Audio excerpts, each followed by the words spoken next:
Hey everyone, it's Will, and if you want to start a lawn care business or thinking about mowing lawns on the side, behind me I'm going to do a quick shop tour and show you guys all around this equipment here. But before I do that, what's really more important too is these SOPs behind me. And I'm gonna get into all of that. If you watch all the way to the end, I'm gonna share with you tips and tricks, valuable tips and tricks to make you more efficient, make you more money, and get you started on the right path to make money mowing lawns. For those of you that don't know, my wife and I have built a 7-figure lawn care company in 6 years. We're starting our 3rd location next spring. So we've had quite a few repetitions of what to do and what not to do. So I'm gonna do a quick shop tour here, hopefully give you guys some value. And let's jump into it. All right, so right when we walk in, we've got all of our extra weed eaters and edgers. On this side is where we put our broken equipment. So we have a red tag here. It says out of service. So anytime there's a broken piece of equipment, we'll have our team write the date on when it was damaged and then also what the issue was. So for this one, it says the self-propelled stopped pushing and that it also won't start. So we'll go ahead and get that repaired at some point. Here's the RBG 712 blade sharpener. For anybody that is mowing a lot of lawns, I mean, you can see the stack of pile of mower blades here.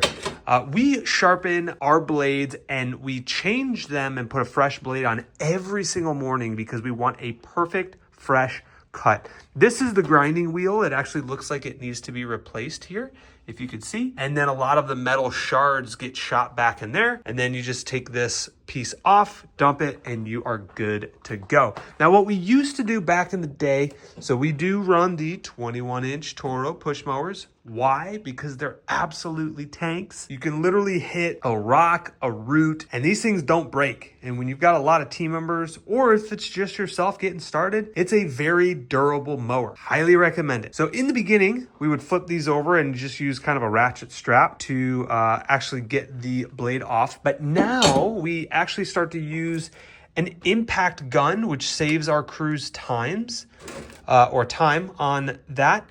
We always leave this on setting 2, and it's very simple.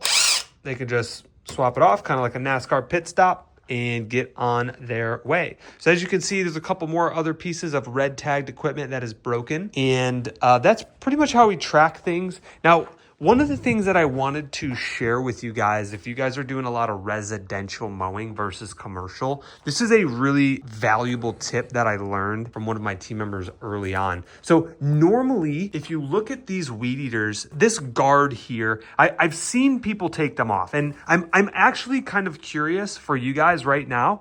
Go ahead and put it in the comments below. Do you prefer the guard off the trimmer, or do you prefer the guard on? So for us, because we do residential mowing all 100%, we don't want rocks and grass like shooting at people's windows and cars. So what we do, and before I even get into that, I understand the other side of people that do a lot of commercial that aren't near objects that they can break, that they just take the guard off. It makes sense because look, I mean, you can have a much longer string on it and cover more ground to make you more money and make you more efficient. However, when you're doing residential mowing, it's a lot more difficult, especially when you have team members or employees. You can't just take these guards off because you'll have rocks flinging everywhere. If you look here, there's actually 4 bolts. So this one actually only has 3 bolts in it, but this whole mechanism comes from the factory up here. It's actually shifted up. So these 2 screws are actually supposed to be in these holes.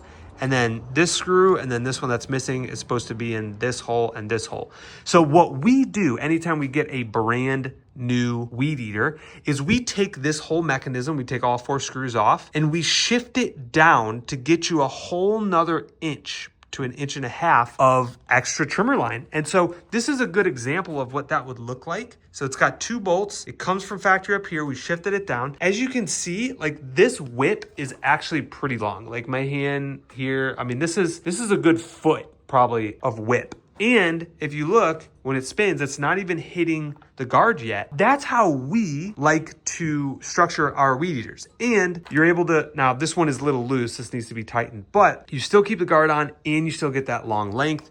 And no broken windows, which is nice. Very nice. If you're tired of guessing your way through this home service stuff, we built a shortcut. Inside our private school group, we give you access to every SOP, document, and every blueprint that we've built that took us years to figure out. All you got to do is go down in the link in the description below, join the group, and you'll gain access to all of this stuff, including myself, to help coach you and grow your business. So over here, we got all of our equipment. We have our shop towels, wasp spray. We like to organize our bins here. So oftentimes, the mower might suck up a head cover. So we just stock up on those things, really everything that we need. These are spark plugs, so oftentimes the mowers get red tagged if they're not starting properly. It's most of the time just a spark plug. There's more air filters down here. Again, we've been doing this for 6 years now, so we know the 10 to 15 things that we constantly need. Also, we've got extra safety glasses in here and everything like that. We also have some preen, some weed preventer, and also trash bags, some oil. For when we do oil changes, we have the extra bags up there. As far as our mowers, again, we use the Toro 21-inch commercial grade push mowers. These things are absolutely studs. We run 2 mowers a truck. All of our lawns are under pretty much 8,000 turf square foot. We do use a steel equipment, so HS45 for the hedge trimmer. And then the backpacks, we just run the BR600s because we're not really doing ton of blowing, just really cleaning up the clippings and everything. If you are finding value, make sure that you are subscribed to the channel because I post content like this all the time, twice a week, and you are not going to want to miss this kind of content. If you are in the industry or looking at getting started, make sure you subscribe to the channel and hit that like button. It helps the algorithm. Last but not least, our systems, our processes, the things that make the most important sense. We have a mowing order of when the truck is parked on the street. We always want to start where we drop the ramp. And then if the gate is on this side, we want to go opposite and take care of the front yard and then knock out this section and then move our way into the back. For weed eating, again, truck's parked right here. You start immediately. Again, rotate opposite of gate. It is the most efficient, effective way to get into the backyard. Now, when you get into the backyard, if you're a right-handed forward walking trimmer, stay to the left, follow this around, carve out your corners so the mower doesn't have to push it up into the corner and can just cut the corner. And then when there is an object on your right-hand side when you're coming up, break off your perimeter pass, go around the tree, and then get right back on your perimeter pass. Come back down, and guess what? You end up right back where the truck started. It's the most efficient, effective way. Same thing for edging. Start right here, come down, go up, cross over, take one step over the sidewalk, go back in, edge this, walk across the driveway, go in, come down, take one step over, and that is our edging order. Now, as far as blowing goes, there's kind of a 2-part section with the vehicle. You always want to blow next to the curb while also blowing underneath the vehicle. I've seen that a lot. Some people move the vehicle and then you get a call back because the grass clippings weren't blown off underneath. So we always start in the street first, clean up the street, blow it up to the lawn. And then up here on the lawn, we split the driveway in half. Half goes this way, half goes this way. Unless there's a lot of wind, if all the wind's going this way, then just blow everything that way. But we pretty much just blow the clippings back onto the front lawn, work our way to the back, hit the back porch, and then we are finished. Now, what we also like to do is put our SOPs of our tool checklist equipment. So this is the stuff that is actually inside of our trucks. So we have extra edger blades, 2-cycle oil, wire cutters, hand pruners, gloves, the black binder, you got your gas card, all the stuff that you need while you're out there. We make it very accessible for our crews. Rainy day checklist. What are we gonna do when it rains? Tool checklist.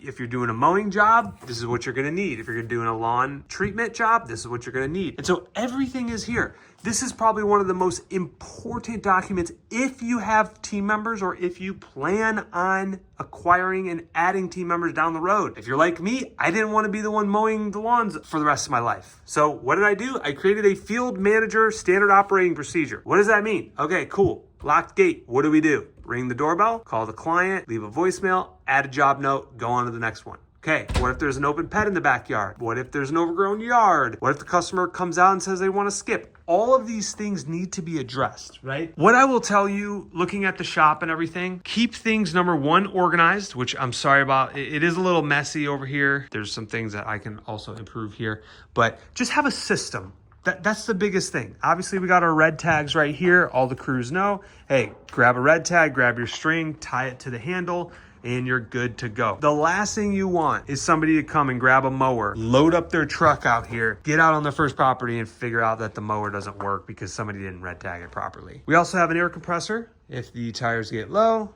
garbage can, actual wheelbarrow, and really all the essentials. Nothing fancy, but guys, this is what we run an $850,000 lawn care and landscaping company out of. It's literally a shop this big. You could do it out of a storage unit. You could do it out of your garage. Don't make excuses. You guys can crush it. If you believe you can and you think you can accomplish anything. Everybody have a great day. Hit that like button. Make sure you're subscribed. See you in the next video.